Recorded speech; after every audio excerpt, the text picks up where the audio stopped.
powerful, inspiring, and captivating. Make you want to learn it, make you want to be it. Well, we're just playing what you feel to make people dance. I love to see people dance, so we try and get that groove within the music. To keep people moving. Yeah. Hello everybody, you're welcome back again to the Reggae Appreciation Society. Reggae instrumentals are driven heavily by what is known in musical circles as the rhythm section. The rhythm section comprises of the bass guitar and drums and provides the underlying rhythm, pulse, and sets the pace for the rest of the band. It's the heartbeat of every reggae band. Sly Dunbar and Robbie Shakespeare are not only the most famous rhythm section of all time, but are the most influential and most prolific force in reggae history, and perhaps even music history in general.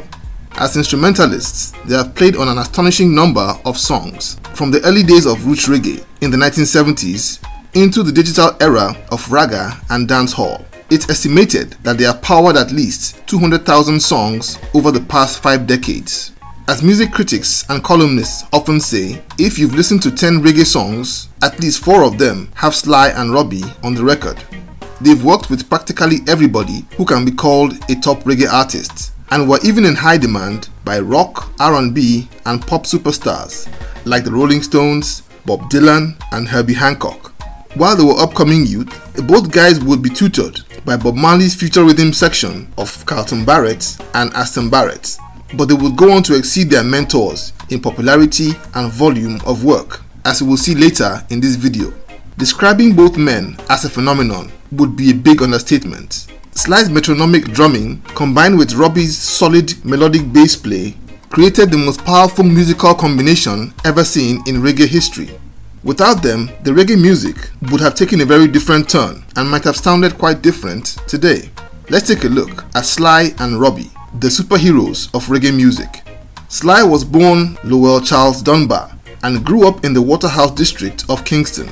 He became interested in drums after watching Ken Booth and the Gay Lads perform at a concert at the Trenchtown Comprehensive High School where he was a student. He joined a school band called the Yard Brooms and displayed great talent. He caught the eye of Carlton Barrett, who was then with a band called the Hippie Boys. Carlton Barrett had noticed him drumming on some old cans in the street and recognized something special in the teenager. Barrett tutored young Lowell until he was good enough to join a well-known band that would become known as Skin, Flesh and Bones. It was during that period that he got the nickname Sly, due to his great love for the American funk soul band Sly and the Family Stone. Robbie Shakespeare grew up in East Kingston and got interested in music early on, as his elder brother Lloyd Shakespeare was a member of a group called The Emotions, and young Robbie would borrow his brother's guitar at every given opportunity. He began to hang out at Hippie Boys rehearsal sessions and managed to convince Aston Barrett, who was the group's bassist, to teach him the rudiments of bass guitar. Aston was a great teacher and Robbie a marvelous student, because when Aston and Carlton left the Hippie Boys to join Lee Scratch Perry's Upsetters and eventually the Wailers bands, Robbie would slot in perfectly as his replacement. He played for 2 other bands and his talent caught the eye of popular producer Bonnie Striker Lee, who would often use him as a session musician in the studio. Aston Barrett, now with the Wailers, ensured that Robbie played on the Catch a Fire album and contributed to the tracks Concrete Jungle and Stir It Up. Sly and Robbie became friends while playing the nightclub and studio circuits with their respective bands, and they hit it off immediately, becoming inseparable pals and professional collaborators, despite having very different personalities. Sly was a slim, shy, calm gentleman, while Robbie a hefty, no-nonsense tough guy who had even spent some time in jail on a gun charge. In addition to the overwhelming talent, it was their personal chemistry that took their music to another level. In 1975, Robbie recommended Sly to Bonnie Lee for Sly to join them in their new studio backing band called the Aggrovators. This was their first outing as team members, and their chemistry was self-evident and even got better with time as they continued to work with the top reggae artists of the day. In that same period, the Hookin brothers were setting up Channel 1 studios and were assembling their own in-house band that would be called the Revolutionaries. The first core of this band comprised of Sly's ex-band, Skin, Flesh and Bones, and Sly repaid the favor by recommending Robbie to the Hookin brothers. Thanks to the genius inputs of Sly and Robbie, the studio became the top recording outfit in Jamaica. In addition to the high flow of big names that kept on coming to the studio to record, Sly Dunbar made his mark by introducing the rocker style of drumming, which became the reigning rhythm in Jamaica for years to come. To crown it all, the instrumentals on the Mighty Diamonds debut album Right Time helped make it a smash hit and a body of work that is now regarded as one of the greatest reggae albums of all time. Needless to say, the duo were in heavy demand by the top artists of the day in Jamaica. Peter Tosh invited Robbie Shakespeare to play alongside Aston Barrett on his solo debut album Legalize It in 1976, and when it was time to put a touring backing band together, the first people that Peter reached out to were Sly and Robbie. His backing band was called Word, Sound and Power. Peter was the word, and Sly and Robbie represented sound and power.